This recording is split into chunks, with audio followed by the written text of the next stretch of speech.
Isang magandang araw sa inyong lahat. Samahan niyo ako at lilinisin natin yung mga tilapia na pamprito.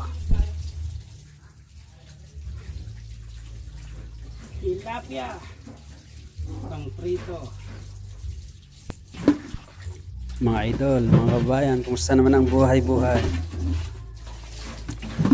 Dito sa probinsya, simpleng buhay lang pero masaya. Ito ay nililinisan natin yung mga tilapia pang prito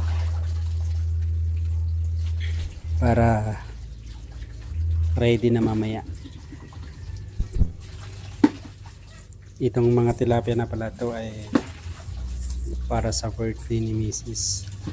So, dahil sabi niya kukuha rin kami ng tilapia at pamprito, kaya yun, kumuha kami yung tamang tama ng laki.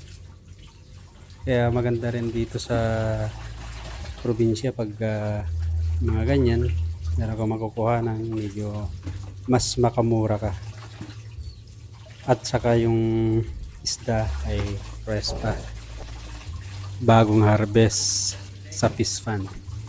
Yan ang maganda dito sa probinsya.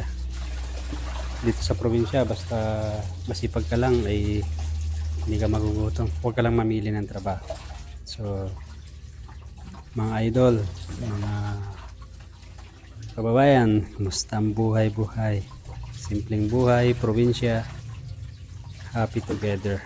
So, nakakamiss din yung ganitong okasyon na kahit sandali ay magsama-sama, konting andahan at salo-salo, kainan na, masaya na. Enjoy our life. Mga taga-probinsyang tulad ko, kumusta naman ang buhay-buhay nyo? Di ba masarap ang buhay probinsya? Pa-comment naman below. At ako pala si Ronnie. Pa-support naman ang channel ko, Ronnie Matilya Vlogs.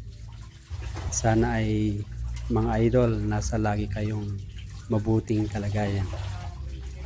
Tulad ng sabi ko, happy lang. Enjoy our life. Marami ring nagsasabi yung mga hindi sanay manirahan sa probinsya ay malayo sa kabiasnan. Pero para sa akin, mas gusto ko ang mamuhay sa probinsya.